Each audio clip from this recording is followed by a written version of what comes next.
สดกำลังเอาเสื้อขึ้นเอาขึ้นทางนานคือเก่าคนปะ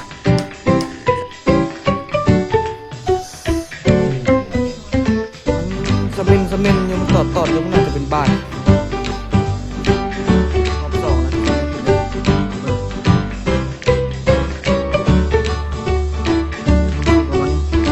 แต่งไม่มาแล้วทุกคนสวยดีตอนนี้นี่ก็มีแต่ให้เราตัดแต่ร้านทุกคนเด้อสบายดีตอนเช้านะวันนี้เรากลับมาสืบต่อเฮ็ดโครงหลังคานะทุกคนเนาะก็ไปเรื่อยๆทุกคนเนาะตอนนี้ก็เก็บความระเบียบเพียบห้อยเก็บความละเอียดเนาะแต่ละอันพอจอยใจไม่อันนี้มาค้ำทุกคนเห็นบ่นี่ค้ำแต่ละอันค้ำไว้ตอนนี้นี่ก็คิดว่าใกล้สิแล้วล่ะมีบางมีส่วนใดส่วนหนึ่งที่ยังบ่ทันแล้วซื่อๆเนาะตอนนี้นี่ก็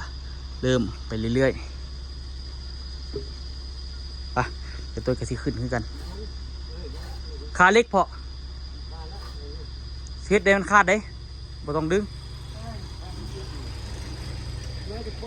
มันพันบักดีๆฮะน่ะคันบ่แม่นเล็กฮักกับเสื้อขาดเท่านั้นแหละเล็กมันสิฮักคือบ่ล่ะอย่าเลยเดี๋ยวตัวที่ขึ้นแล้วทุกคน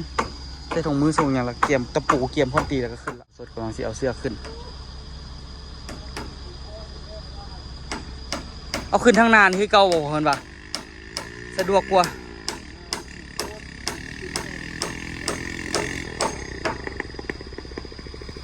ยันแต่มันจีฮักกันแหละ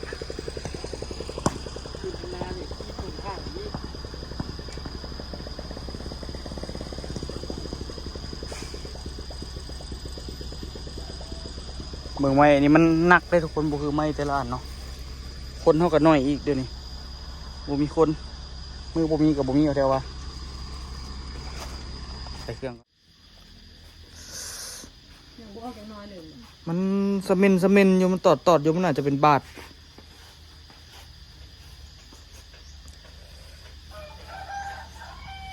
สองเทื่อละโอ้ยพยายามระวังกันเลยเสื้อกับเอาสาวในเสื้อคนน่ะเซ็ตนะเลื่อยเข้าตา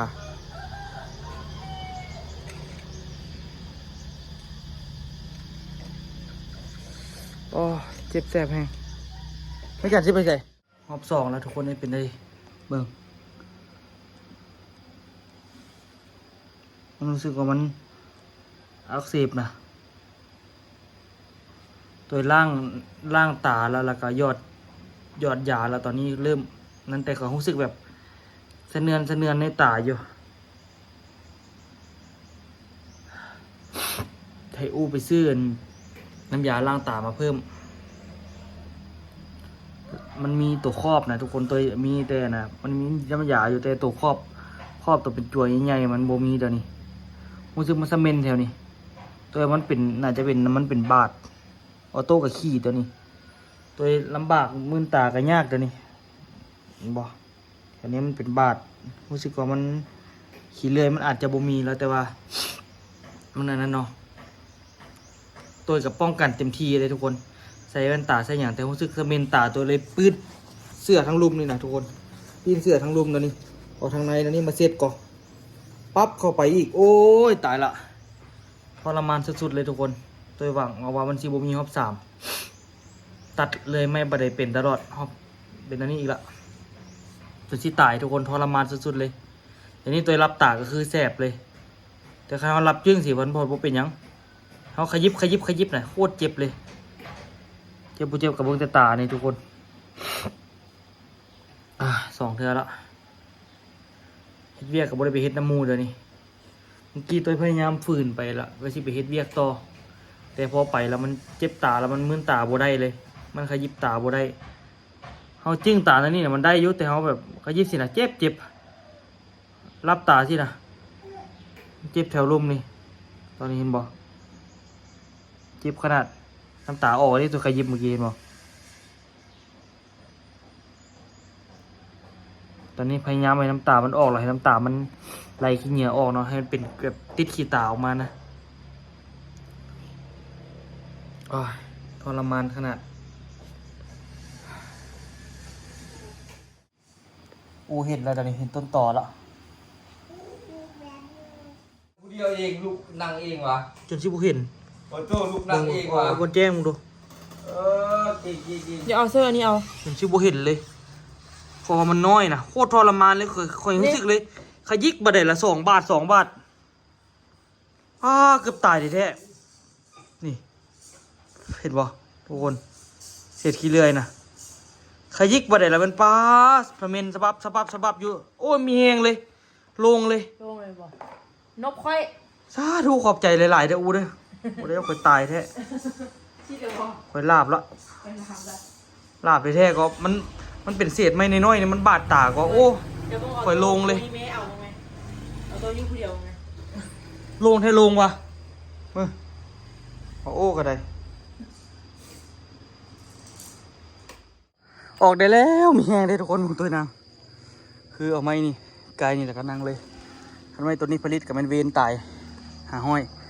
ตัวมาถ่าเกี่ยมซอยเราไต่ไปไต่มาคนเดียวจนเมื่อยแล้วนะเบิ่งทรงกับหูตัวกับทรมานขนาดเมื่อกี้โอ้มีแห้งสุดๆเลยทุกคนเลยโคตรทรมานเลยผมคอมทรมานอยู่หันมัดเมื่อกี้นี่เฮ็ดอย่างกับบ่ได้หนึ่งกับบ่ได้ย่างก็ยังลำบากนะการที่บ่มีน้อยตานี่โคตรลำบากเลยย่างก็ยังเซตุกขลุบเอาเดี๋ยวตัวจับเสื้อก่อนเอาน้ำส้มให้เอาเนี่ยเอาวันโมเมนต์ว่าเซโดซี่ลุงเขาซอกคนมาเปลี่ยนให้ได้เขาน่ะเนี่ยคนผู้เดียวเนาะนี่แหละเราใส่หัวเป็นตีกล้องละใส่หัวเขาขนาด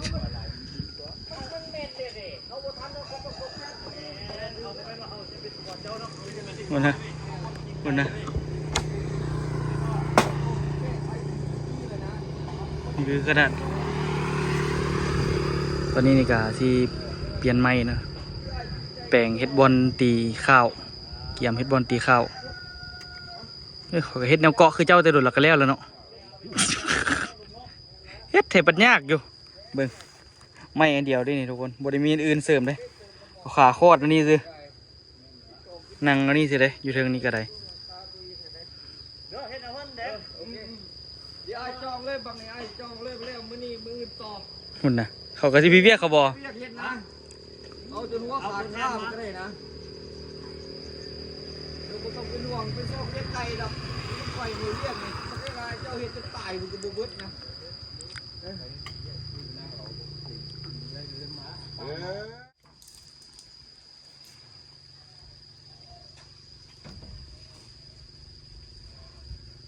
จับกลางไหม จับก็ได้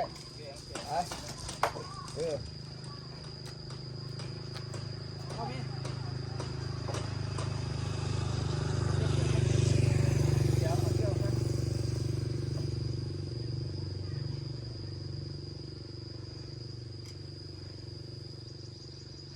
ี่เรื่องบริษัทของเขานะเฮ็ดยังมีคุณภาพขับกันด้านความปลอดภัย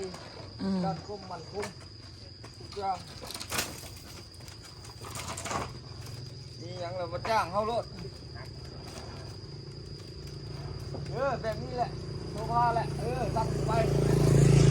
วางไว้อยู่ทึ่งนั่นแหละลอยไว้อยู่ทึ่งก่อน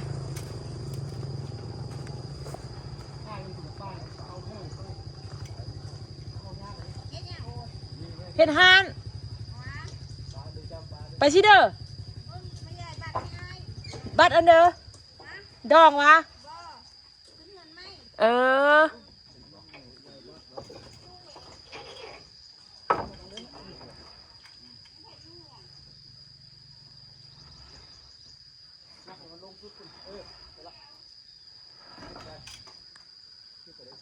ฟ้าก็ได้ตัวได้ก็ไม่ได้เลย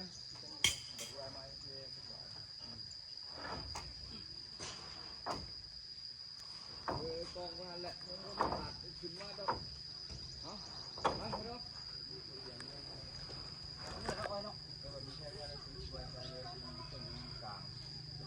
มาจะมาซุ่มจะมาอย่างไรต้องพูดด้วย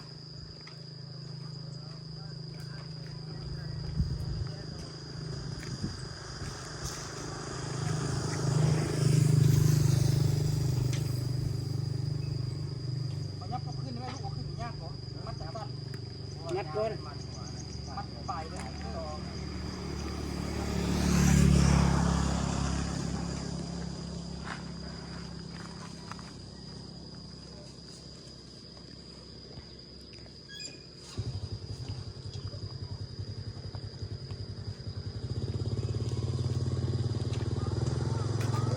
ยางว่าน้ำแม่เจ้า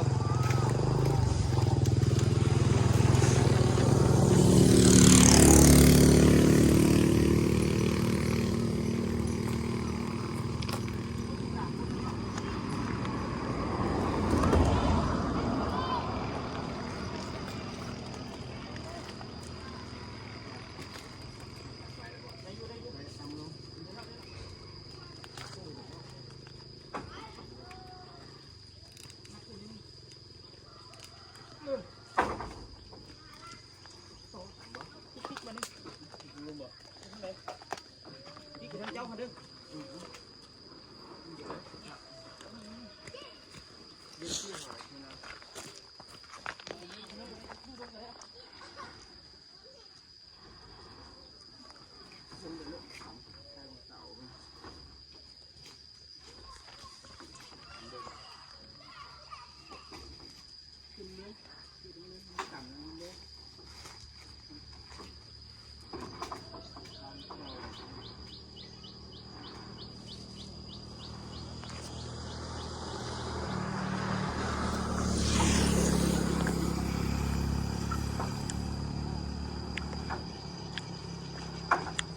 เอาขึ้นเมื่อเราจะค่อยเรียดบัดเดียวเหรอ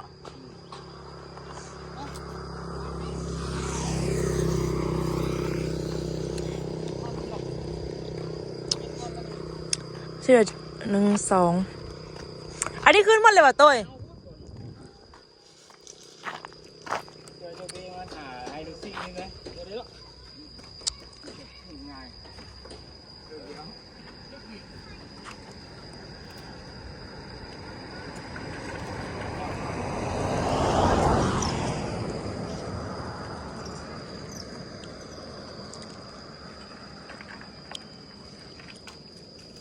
จะยูนิคอายุกลางบ่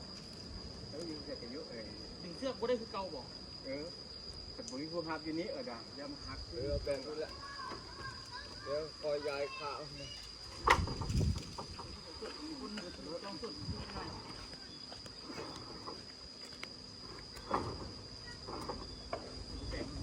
ต่อ มันค้ามัน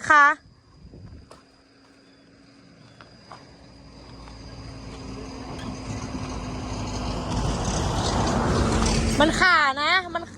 เจ้าต่ำมานั่นน่ะ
มัดยาวนี่ก็ได้นะยูโฮมมันก็ได้นะอู้ไม่ต้องตากแดดก็ได้นะ โอ้ยทำไมเนี่ยพดเดินดูนี่นะตัวนี้นะชอดอยู่เลย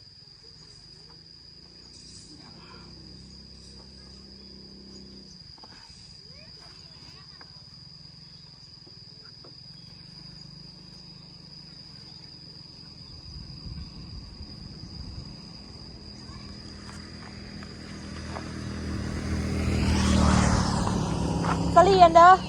สลีเนี่ยเท่าไหรเอาถุงนึงดู เอา เอาไม้มัดแล้วก็เอาขึ้นจากอันละ3อันที่4 5 6 7 8 9มี9อันนะพอ10อันวะโอ้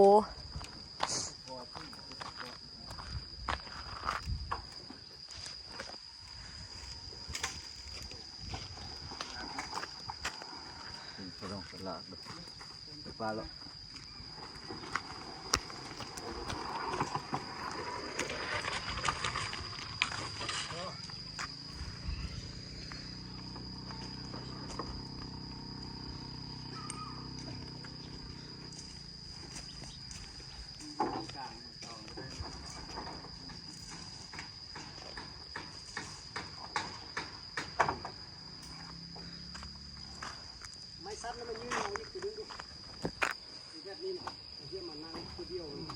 เรียกไม่สั่นด้วยเนี่ยประดองว่างก็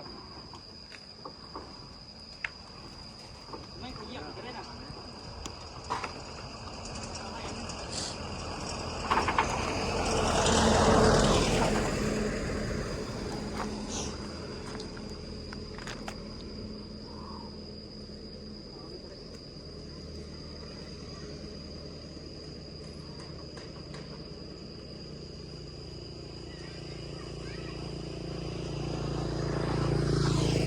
ไม่เวลาทุกคนสวยนี่เห็นบ่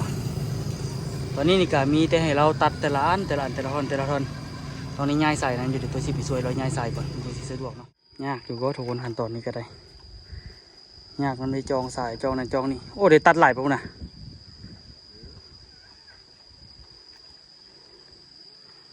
เสียวนี่แหละทุกคนมันเข้าตานะนี่แหละมุยนี่แหละทรมานสุดตัวที่ง่ายเครื่องช่วยเราเนาะง่ายไม่ง่ายพวกนี้ช่วยเรานี่ทุกคนตอนนี้นี่ก็ตัดขึ้นฮอดเทิงพี่ละยังเหลืออีก3 อันแล้วก็จะได้เอาไม้ข้าวยายเลยแล้วก็เรื่อยๆแล้วทุกคนวันนี้ตัดให้มันได้ซากเนาะสำคัญเลยทุกคนขั้นตอนตัดตัวนี้ก็ได้ปลายมันต้องเพียงกันเบิดเวลาตอกไม้ประกบมันก็จะง่ายกี่ตัวไปจับตัวสิตัดเป็นสวยหรอพรั่นบนหนึ่งสายเข้าไปกันยังบ่ทันตัดสั่งจับแต่นั่นซื่อๆลองง่างอันนั้นไปเลยเนาะอยู่เทิงนี้มันน่ะนะแต่มันสะดวกกว่าฉันซะมันบ่มีตัวเซฟตี้เราปลดตัวเซฟตี้ไปเทิงคุณคันที่ว่าแล้วแถวนี้นี่กะมันต้องอันนี้เนาะฮะบ่เป็นอย่างดอกไม่ขาดตั้งกล้องนะฟ้าบดทุกคนเนาะโชคดีอยู่ส่วนสีใหญ่ไม่ข่าวว่าเป็นธรรมดาแต่ส่วนสีใหญ่เนาะกับไม้ตีใส่ทั้งข้างนี่เมื่อนี้คันตีทั้งข้างนี้แล้วเราก็เอาไม้นะเซล่าตัดยุลุมพุ่นแล้วก็ยืนให้แล้วก็ตอกมันก็โอเคแล้วเนาะทุกคนเมื่อนี้นี่กะว่าคันได้ตอกไม้เซล่าทั้งหน้าทั้งข้างคันได้แล้วก็ถือว่าโอเคมืออื่นกับมุ้งแล้วก็ค่อยๆเก็บรายละเอียดแล้วก็น่าจะจบอยู่เรียกคันว่าตั้งใจเฮ็ดอีหลีนี่ก็บ่ได้ว่าสิดนเฮงเด้ทุกคนอันนี้นี่กะว่าแต่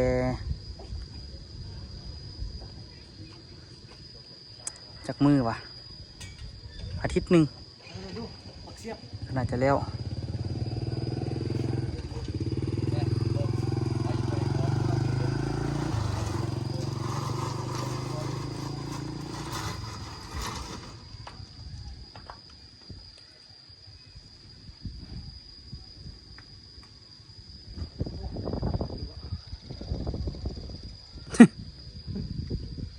เฮ็ดจังไดบัดนี้เบิ่งปลายมันเอาแล้ว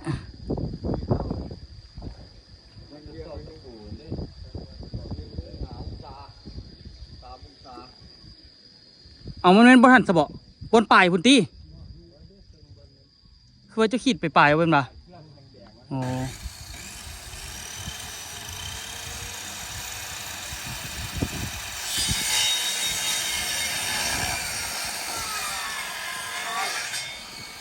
จบบาทนี่บุทึกปันไดเนาะ ยากะยาไรเดียวนึงผมฮอดเซนสักทีบอกอืม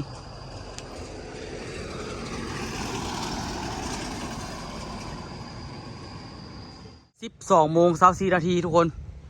ตอนนี้คือฟ้ามืดทุกคนกินข้าวอิ่มละ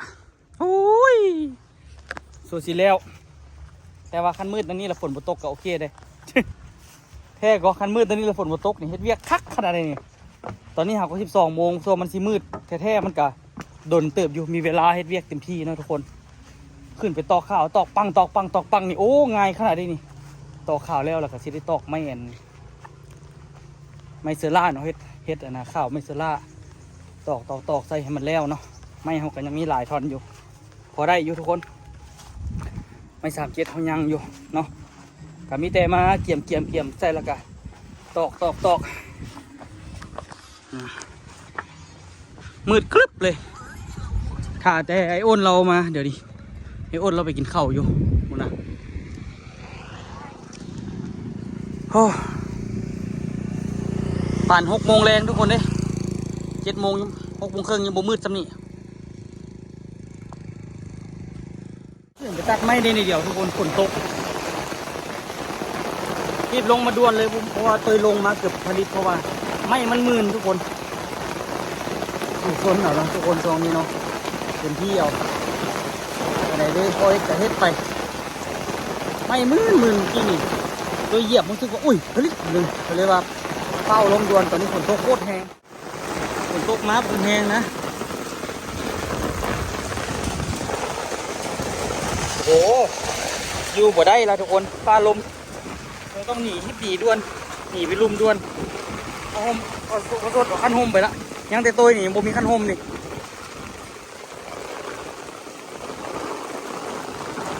ไปซอกบนไม้ละอยู่นี่บ่ได้ละทุกคนเอ้ยติดฝนที่นี่ก็นี่บ่ได้ป่ะนี่ตายคักเบิ่งน้ำย้อยทุกยากลำบากก็ให้เอาว่าส่งเปียกเบิดละยิบแลนลงไปลุมก่อนบ่ได้นะนี่เบิ่งอันนี้ขาดเต็มตัวต้องยิบแลนละมันปักมาเปิดไว้นี่แล้วมันเปียกตกแค่ตกกว่าทุกคนพอสดรอดละพอสดแลนไปทั้งลุมละที่ไปก็ไปบ่ได้มันแห้งพูดไปเท่าไหร่ก็เปียกแน่นอนตัวเปียกซะเนาะเพื่อสิ่งที่ดีกว่านี้ในชีวิตตอนนี้ฝนกับบ่มีท่าทีมันสีเศร้าเลยทุกคนคิดว่ามันสิตกแป๊บๆแล้วมันสีเศร้าแต่ว่าอันนี้มันตกมาดุนเติบแล้วทุกคนเนาะตกค่อนข้างว่านักเยอะทุกคนโดยจนไปวัดพีบแลนมาแล้วก็มารีฝนอยู่ลุมนี่เนาะทุกคนมันก็ถือว่านักหน่วงอยู่ตอนนี้นี่ก็ผมอย่างเห็ดนะทุกคนตัวกับอยากยูล่าเดี๋ยวตัวสิไปท่าสี่นะก่อนตัวท่าเปลือกหนึ่งละตอนวางสวยนี่เนาะแข่งฝนไปเลยไปท่าสี่กันซึมนะทุกคนท่าสี่กันซึมตัวนะแท่งหันมันซึมออกในนึงตัวเลยปล่อยน้ำพิมพ์เบิดแล้วก็มาท่าสี่กันซึมเข้าไปอีกเนาะไปเบิ่งน้ำกันเนาะมันเรียกอันนึงโบแล้วมันก็ต้องเฮ็ดเรียกอันนึงให้มันแล้วนะ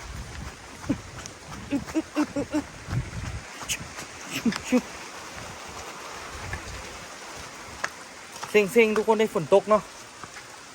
แบบนี้อย่างเฮ็ดแต่ว่าอันน่ะตัวลงไปท่าสีได้หอบหนึ่งละมือตอนมาเห็นบ่นี่ตัวสีท้าประมาณ5 หอบเนาะฟูป่วยขี้เหนียวมันล่นลงตัวทาได้หอบหนึ่งละทาแคมมันนี่แหละมือนี้ทุกคนเอ้ยอากาศดี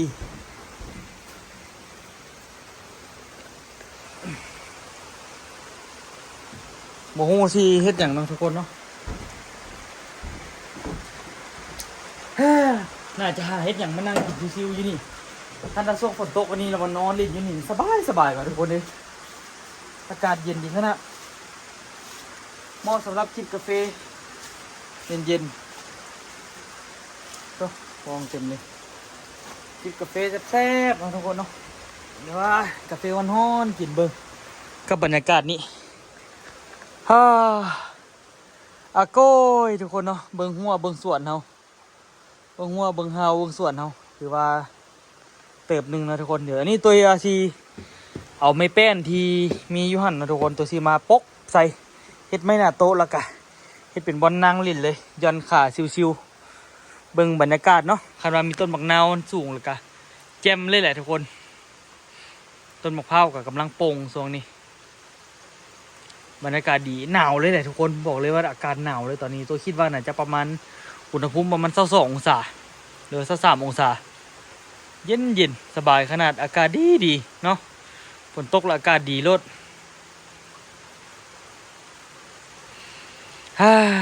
อากาศดีอะลีนี่อันนี้ต้นหมากกล้วยเอามาไม่โลดบ่ใหญ่สัก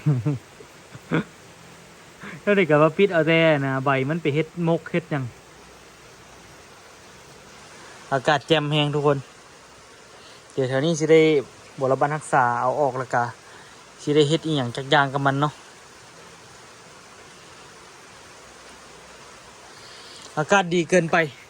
ตัวอยู่หันตัวอยากนอนแล้วมันนอนแล้วพัดนอนบ่หลับตัวน่ะเป็นคนแบบว่านอนสวยยากกันเอาบ่เมื่อยแท้กันบ่ไม่เมื่อยแหละหลับไปเลยสินะอันนี้นี่ก็ถามว่าเมื่อยบ่มื้อนี้ก็ธรรมดานะทุกคนเนาะมื้อนี้บ่เมื่อยเฮง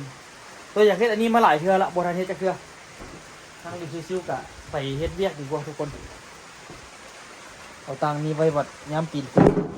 ตัวสิทาประมาณ5รอบแล้วก็เซาอันนี้รอบที่2ที่ตัวสิลงไปเนาะ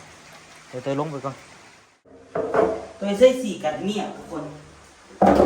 ใส่สีกันเมี่ยงมาทาอันนี้คือบริเวณแทงน้ำนะโอ้ขาเลิกแล้วจ้ะใส่สีกันเมี่ยงทาแต่รู้สึกว่ามันทาล่ะมันอยู่ดีกว่าแต่ตัวใส่ชุดก่อนนี่เอาสีกันซึมสีอะคริลิกกันซึมมาใส่กันรู้สึกว่ายังบ่สู้ตัวนี้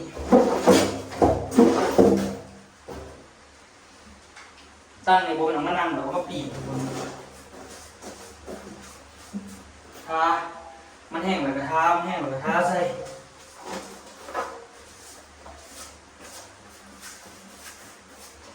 มันทาได้ที่แต่มันก็อยู่ดีกว่าทุกคนสีตัวนี้จุดก่อนตัวเองน้ำบ่ออกเลยทุกคนใส่ไปแบบไปใส่ไปหลายเดือนตึกแล้วมันซึมอีกตัวปล่อยน้ำทิ้งเบิดก่อนต่างมาอนามัยเลยเนาะเพราะว่าพื้นนี่มันมีขี้เหงื่อเต็มอันนี้ตัวปวดห้องนึงก็ได้ดิที่จริงถ้าเปิดนี่ละเปิดน้ำเลยก็ได้แต่ว่าตัวยกเปิดใช่เนาะที่เท้ามันหลายๆก่อน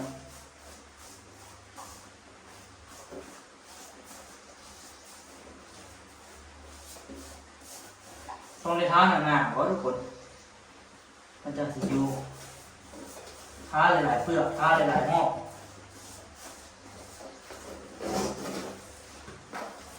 สันไดแต่ละเทือนี่ก็โอ้ยมันขี่ฝุ่นนะทุกคนบนธรรมดาเฮ็ดไปแล้วมันก็มาอีก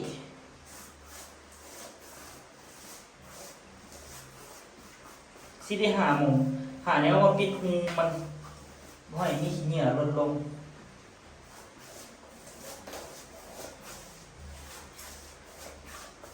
กุหลาบและเด้อพอแล้วค่ะไอ้ซ้ำไปเจ็บมาจนหัวเบิ่งขนาดตัวนี้หาโคปัดเมื่อกี้นี่อันนะมีขี้ฝุ่นลดลงมาอีกแล้ว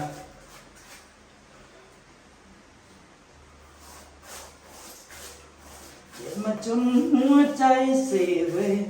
มันหลอกให้หักแล้วน้องก็โดนเทหัวใจสิเป็นคนคลองกุหลาบดอกนี้เอาน้ำมาแต่งหัวใจเหตุจังใดก็บ่เคยสมหวังบ่เคยมีผู้หัวใจมันสิพังบ่มีไผฮักก็บ่สมหวัง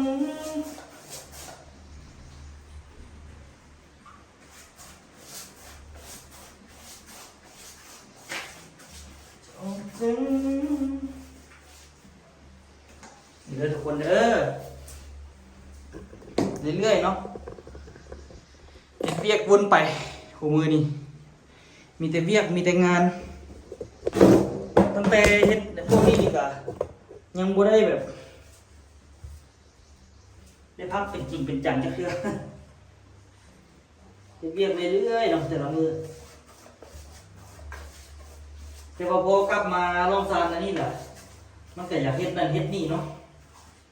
มันเวียกเอามันข้างเลยคันเฮาบ่เฮ็ดมันก็บ่ไปเฮ็ดถ้าตัวบ่เฮ็ดมันก็บ่ไปเฮ็ดอีกเลย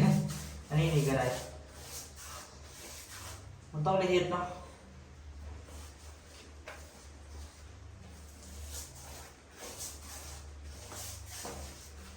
ถามมันแห้งดีๆอยู่ดีๆทุกคนนั่งนะ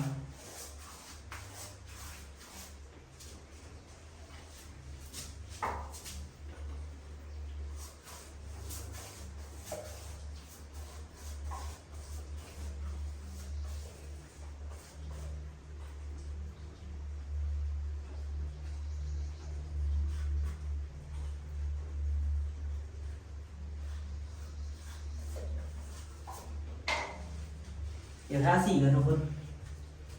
ทาสีกันบรรยากาศตอนนี้ทุกคนทุกคนมื้อนี้นี่กะอ้ายอ้นก็คือสิบ่มาแล้วแหละฝนตกมันไม่เปียกเนาะ